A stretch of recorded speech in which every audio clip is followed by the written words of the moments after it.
Hello everyone, and welcome to my NEET channel. Today I'm going to be talking about mental illness and specifically the various mental illnesses that I currently suffer from. And I'm going to be rating them on a scale of 1 to 10 in terms of their severity, talking about how they affect me and how they contribute to me becoming NEET or staying NEET. Let me sit up first. So the first of these mental illnesses, which I'm going to talk about, is social anxiety. On a scale of 1 to 10, I'd say I probably suffer from it the most, and I'd give it a score of 7.5 or possibly an 8.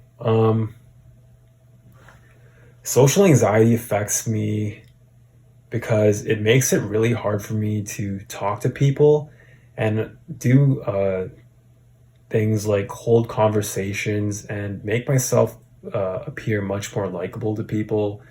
And it essentially makes me act in a way that's really off-putting to others. And by that I mean it makes it seem as if I hate the other person, I'm not interested, or I I don't know, I'm not interested, or I have something to hide, like I'm a suspicious person, even though that is definitely not the case, because I'm definitely not suspicious at all. Just kidding. Well, I mean, I know I'm not, but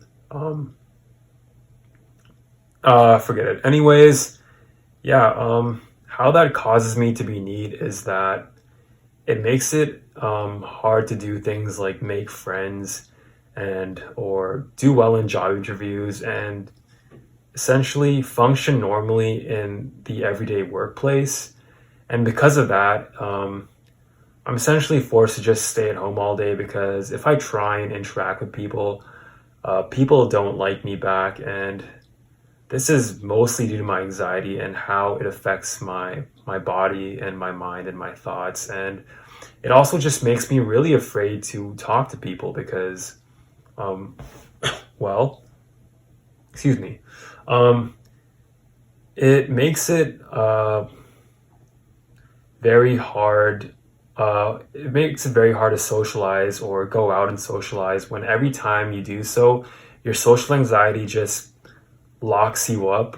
It imprisons your mind and your behaviors, and it makes you act in a way that's not likable. And because of that, people act in a negative way towards me, and that causes me to become even more afraid of socializing because these negative responses to my socially anxious behaviors make me feel really bad about myself and ruin my self-esteem.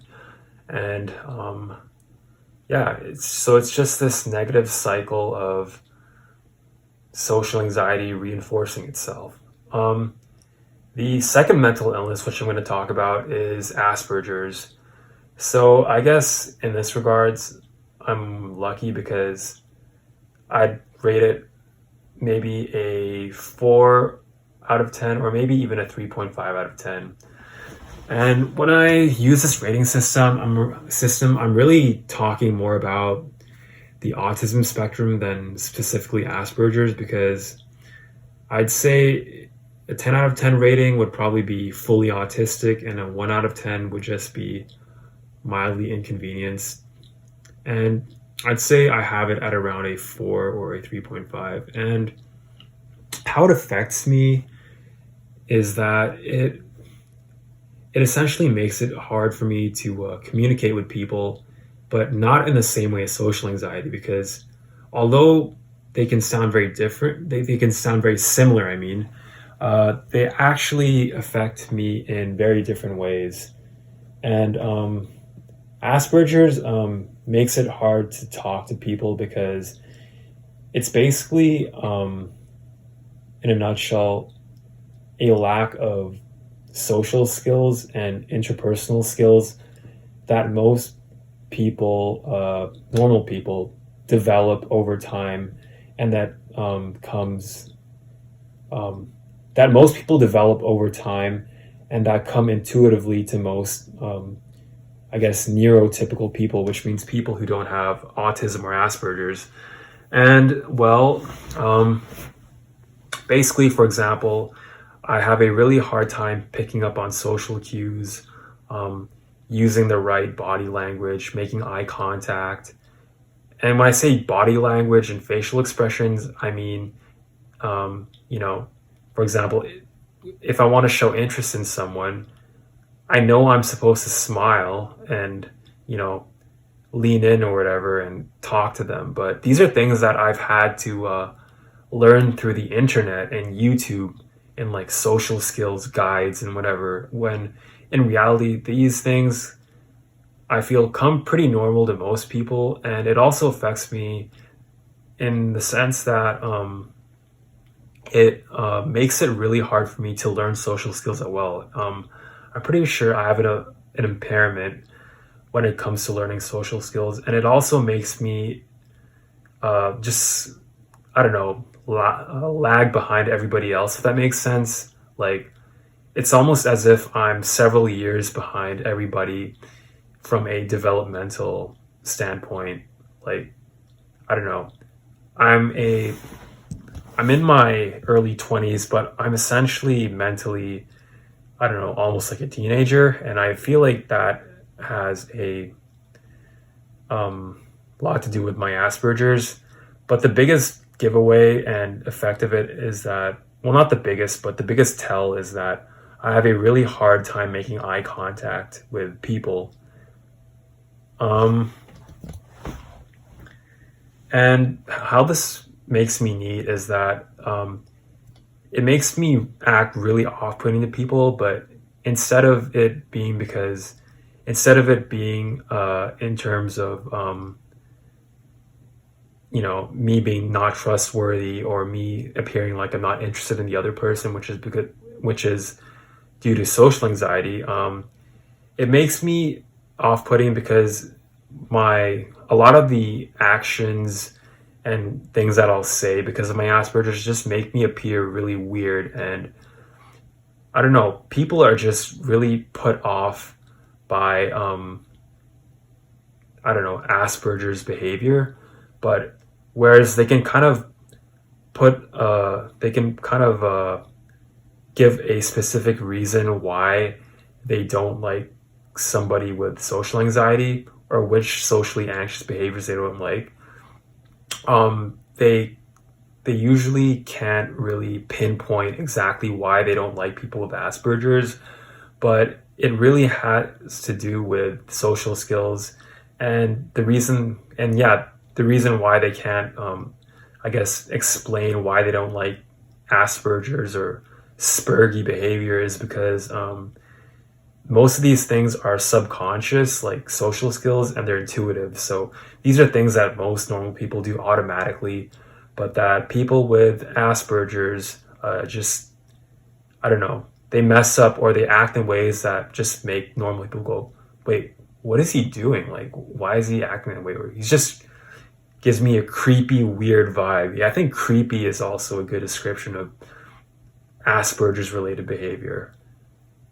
And or like inappropriate, or I guess funny if you're looking at them from afar. A third mental illness that I suffer from, which affects me greatly, is addiction. And addiction, I guess, from a subjective standpoint, doesn't feel bad because I'm essentially indulging in things that I already enjoy, and I think it explains the whole comfy feeling that needs talk about because it's referring to that dopamine rush that you get when you do things like play video games, watch movies, fap,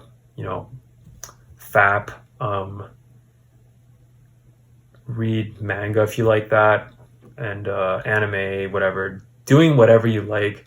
But I guess addiction is when you get addicted to this nice, warm, fuzzy feeling that you get when you do things you enjoy, and you just end up doing it over, like the same activities over and over to chase that feeling. And because you want to get the same like high, I guess, because it essentially is a high, you keep doing the thing more and more, but it keeps giving diminishing returns. And that's essentially how it affects me, is that I get addicted to things until I get burnt out with them, and then I switch to another addiction. And it's just an endless cycle of chasing the dopamine high of addiction. And as a result, I just pull countless hours into wasting time and just doing things that really aren't productive and that don't benefit me in any way or further my life and essentially help me escape NEETM. And yeah, I guess in a nutshell, it stops me from the way addiction contributes to my NEETM is that it stops me from engaging in any activities that would help me overcome all my other mental illnesses. Like, for example, ideally, I should be practicing my posture, my facial expressions, exercising, doing hobbies, developing skills, filling out job applications. But what ends up happening is that I basically spend hours upon hours watching YouTube because that's my main addiction, or playing video games. And yeah, it's just a huge time sink, and that's just what addiction is. It's a time sink. It's just wasting time and making every day feel like the same because you're just chasing a high that will gradually diminish. And yeah, it sucks. It feels good, but it sucks. The fourth mental illness that I'm going to talk about, and this is probably more specific to me now than most NEETs, because I feel like addiction, Asperger's, and social anxiety are probably the main reason why people become NEET. Well, apart from schizophrenia, but thankfully I don't have that. But cyclothymia is the next one I'm going to talk about, and I'd say I suffer from it at around a 2.5 out of 10. And what it is that it's basically it's a watered down version of bipolar disorder. And basically, whereas someone with bipolar disorder might have major depression and major depression and mania, I basically have minor depression and not mania, a manic episode. Someone with bipolar disorder will go through major depression and a manic episode, and they alternate between the two. And for me, how it affects me is that I essentially go through the same thing, but on a much smaller scale. So I'll have minor depression, which is just having a few depression symptoms and not having them to the extent that a person with bipolar disorder will have. And then I'll fluctuate in a very predictable pattern of maybe every 2 or 3 weeks, where I'll feel really excited and hyped up, and then all of a sudden I'll crash and I'll feel depressed and want to cry, and then I'll slowly build back up to where I reach the sweet spot, and then the cycle will repeat itself over and over again. And I wish I could stay at this sweet spot in the middle, where I feel like I function the best, because I feel like that sweet spot is basically what normal people feel like all the time. But when I'm outside that sweet spot, I either feel this feeling of mania, which is a combination of hyperactivity, like ADHD, where my attention span is very small, and I get excited and easily addicted to things, and easily addicted to things, and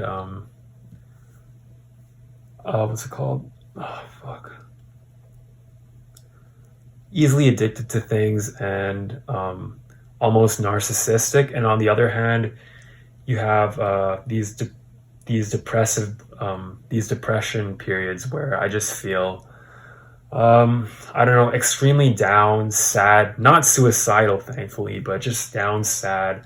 And I just don't have the motivation to do anything. And the things that I usually enjoy don't give me any pleasure at all, which is actually what I feel I'm going through right now.